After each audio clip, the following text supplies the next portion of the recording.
దర్యాప్తుల సంచలన అంశాలు వెలుగులోకి వస్తున్నాయి. ఏకంగా 1800 కోట్ల రూపాయల స్కామ్ జరిగినట్లుగా పోలీసులు తేల్చారు. సాహితీ ఇన్ఫ్రాపై ఇప్పటి వరకు 50 కేసులను పోలీసులు నమోదు చేశారు. ప్రీ లాంచ్ పేరుతో పెద్ద ఎత్తున డబ్బు వసూలు చేసినట్లుగా గుర్తించారు.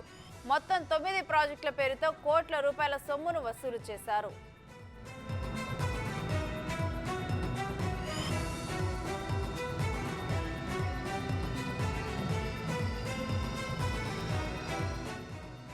సాహితీ స్వాద్ పేరుతో 65 కోట్లు, సిస్టా అడోబ్ పేరుతో 79 కోట్లు, సాహితీ గ్రీన్ పేరుతో 40 కోట్లు కాజేశారు. ఇక సాహితీ సితారా పేరుతో 135 కోట్లు, సాహితీ మెహాత్ పేరుతో 44 కోట్లు, ఆనంద ఫార్చ్యూన్ పేరుతో 45 కోట్లను వసూలు చేశారు. సాహితీ కృతి పేరుతో 16 కోట్లు, సాహితీ సుదీక్ష పేరుతో 22 కోట్లు, రుబికాన్ సాహితీ పేరుతో 7 కోట్ల రూపాయలను వసూలు చేశారని పోలీసులు తెలిపారు.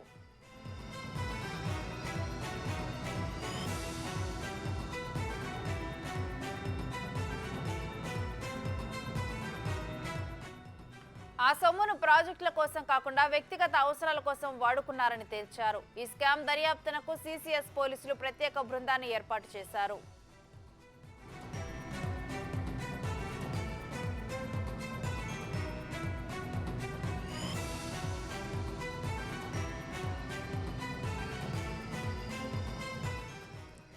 ఇక ఇదే అంశానికి సంబంధించి మరిన్ని డీటెయిల్స్ మా ప్రతినిధి సురేష్ అందిస్తారు. సురేష్, సాహితీ ఇన్ఫ్రా స్కామ్ గురించి డీటెయిల్స్ ఏంటి? సాహితీ ఇన్ఫ్రాకి సంబంధించి 2022లో కంప్లైంట్ ఎఫ్ఐఆర్ కావడం జరిగింది. దాదాపు అమీన్పూర్ లో వెంచర్స్ విల్లాస్ కడతామని చెప్పేసి కూడా ప్రజల నుంచి పెద్ద ఎత్తున డబ్బులు వసూలు చేశారు. ఆ డబ్బులన్నీ కూడా పక్కదారికి మళ్లించారు. ఎవరికి కూడా అందులో ఫ్లాట్స్ కానీ విల్లాస్ కానీ ఎవరికి ఇవ్వలేదు. దీనిపైన బాధితులంతా కూడా వివిధ పోలీస్ స్టేషన్లలో కేసులు పెట్టడం జరిగింది. ఆ కేసులన్నీ 50 ఎఫ్ఐఆర్లు కూడా నమోదయ్యాయి. దీనిపైన సిసిఎస్ పోలీసులు దర్యాప్తు ప్రారంభించారు. అప్పుడే దీనికి సంబంధించిన ఎండి లక్ష్మీనారాయణని కూడా అరెస్ట్ చేశారు. ఆయనతో పాటు చాలా మందిని అరెస్ట్ చేసి రిమాండ్కి తరలించారు. కానీ ఈ స్కామ్ అంతా 1800 కోట్లుగా తేల్చారు. ఇప్పుడు రీసెంట్ గా రంగనాథ్ జాయింట్ సిపిగా క్రైమ్స్ జాయింట్ సిపిగా ఏర్పడిన తర్వాత ఈ రోజు బాధితులంతా కూడా సిసిఎస్ కి వచ్చి తమకు సంబంధించిన ఇన్వెస్టిగేషన్, చాలా మంది ఇంకా డబ్బులు రాలేదు, ఇంకా మేము అదే బాధలో ఉన్నామని చెప్పి సిపికి చెప్పడంతోనే అందరి సంబంధించి డీటెయిల్స్ కలెక్ట్ చేసి ప్రతి ఒక్కరికి న్యాయం చేస్తాము, దానికి సంబంధించిన ఆస్తులు కలెక్ట్ చేసి బాధితులకి అందజేసే ప్రయత్నం చేస్తామని చెప్పేసి కూడా హామీ ఇవ్వడం జరిగింది. దాదాపు హైరేజ్ అపార్ట్మెంట్స్ అని చెప్పేసి అందరి దగ్గర ఫ్రీలాన్స్ ముందు అపార్ట్మెంట్స్ కట్టక ముందే పెద్ద ఎత్తున డబ్బులు వసూలు చేశారు. దాదాపు 1700 మంది పైగా 1752 మంది బాధితులు ఈ ఇన్ఫ్రాకి సంబంధించిన బాధితులు ఉన్నారు. వీరందరికీ కొంతమందికి న్యాయం జరిగినప్పటికీ మరి చాలా మందికి ఇంకా డబ్బులు రావాల్సింది. వాటన్నిటిని ఎలా రికవర్ చేశారు? ఎందుకంటే సాహితీ ఇన్ఫ్రాకి సంబంధించి కొనుగోలు చేసిన భూమి తక్కువ, కానీ అది కూడా లిటిగేషన్ లో ఉంది. అక్కడ ఎలాంటి నిర్మాణాలు చేపట్టలేదు.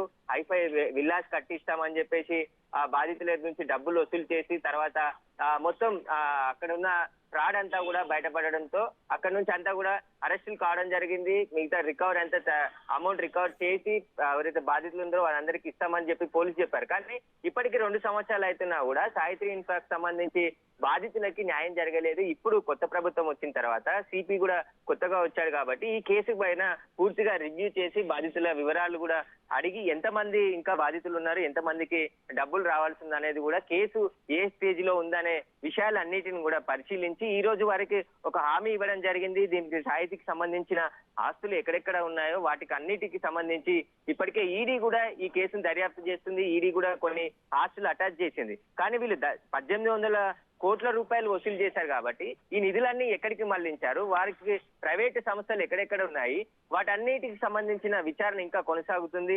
ఆ మొత్తం ఆస్తులు ఎక్కడెక్కడ ఉన్నాయనేది విచారించి వాటికి సంబంధించి అటాచ్మెంట్ చేసి బాధితులకు అందించే ప్రయత్నం చేస్తామంటున్నారు. దాదాపు చాలా సంస్థల పేరు చెప్పి వీళ్ళు డబ్బులు వసూలు చేయడం జరిగింది. సాహితీ స్వాదా పేరుతో 65 కోట్లు, అదేవిధంగా సాహితీ గ్రీన్ పేరుతో 40 కోట్లు, సితారా పేరుతో 135 కోట్లు, సాహితీ మోతా పేరుతో 44 కోట్లు, ఫార్చ్యూన్ పేరుతో 45 కోట్లు, సాహితీ కృతి పేరుతో 16 కోట్లు, ఇట్లా చాలా కంపెనీల పేరు మీద బాధితుల నుంచి డబ్బులు వసూలు చేసి వారికి ఇవ్వకుండా అపార్ట్మెంట్స్ కానీ విల్లాస్ కానీ ఏవి ఇవ్వకుండా వారిని మోసం చేశారు. దీని కుట్ర కోణంలోనే పోలీసులు కేసు నమోదు చేసి దర్యాప్తు ఇప్పటి వరకు కూడా ఈ దర్యాప్తులో ఎటువంటి విషయాలు బయటకు వచ్చాయి?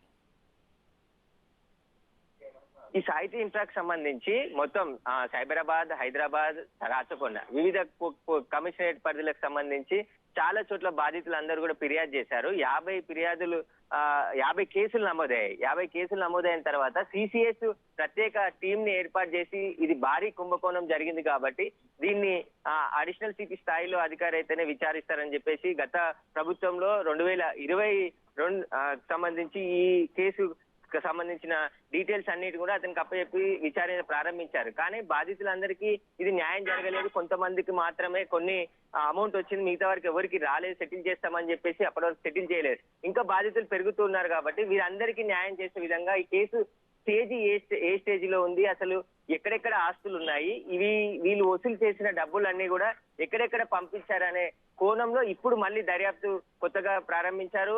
ఉన్న దర్యాప్తును అంతా ఆధారంగా చేసుకొని ఇప్పుడు సాహితీకి సంబంధించిన ఇన్ఫ్రాకి సంబంధించిన పూర్తి ఇన్వెస్టిగేషన్ కొనసాగుతుంది. అందరికీ న్యాయం చేసే విధంగా ప్రయత్నిస్తామని చెప్పేసి పోలీసులు చెప్తున్నారు.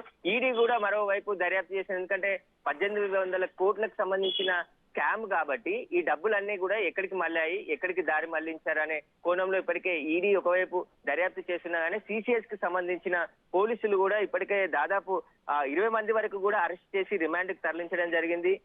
మొత్తం ఈ కంపెనీకి సంబంధించిన వెంచర్స్ ఎక్కడెక్కడ ఉన్నాయి, వాటికి సంబంధించిన వివరాలన్నిటిని కూడా ఇప్పటికే పోలీసుల దగ్గర ఉన్నాయి. కాబట్టి వీళ్ళంతా కొన్ని ఏరియాలలో పటాన్ చెరువు, అమీన్పూర్, సంగారెడ్డి ఏరియాలోనే హై లెవెల్ అపార్ట్మెంట్లు కడతామని చెప్పేసి చెప్పి డబ్బులు వసూలు చేశారు. కానీ అక్కడ ఇప్పటి వరకు ఎలాంటి అపార్ట్మెంట్స్ కానీ విల్లాస్ కానీ ఎలాంటి కన్స్ట్రక్షన్ చేయలేదు. వీళ్ళంతా కూడా మొత్తం మోసపూరితంగానే డబ్బులు వసూలు చేసి ఎవరైతే సామాన్య ప్రజలు, మధ్యతరగతి ప్రజలు చాలా మంది ఈ అవుట్స్కట్స్ లో తక్కువ రేటుకు ఇండ్లు కానీ విల్లా అపార్ట్మెంట్లు కొనాలని చూస్తుంటారో ఆ ఆశనే వీళ్ళు క్యాచ్ చేసుకొని మొత్తం భారీ ఎత్తున ఫ్రీలాన్స్ పేరుతో, ఫ్రీ ఆఫర్ పేరుతో ముందే డబ్బులు వసూలు చేసి మీరు 10 లక్షలు కడితే అపార్ట్మెంట్ రెడీ అయిపోతుంది, 20 లక్షలు కడితే విల్లా రెడీ అయిపోతుంది అని చెప్పేసి బ్రోచర్లు ప్రచురించి వాటికి సంబంధించిన మధ్యతరగతి ప్రజలను ఆకట్టుకొని మొత్తం డబ్బులన్నీ వసూలు చేసిన తర్వాత ఈ స్కామ్ మొత్తం అందరినీ కూడా చీటింగ్ చేసే పద్ధతిలో ఈ సాహితీ ఇన్ఫ్రాకి సంబంధించిన వ్యవహారం నడిచింది. దీనికి సంబంధించి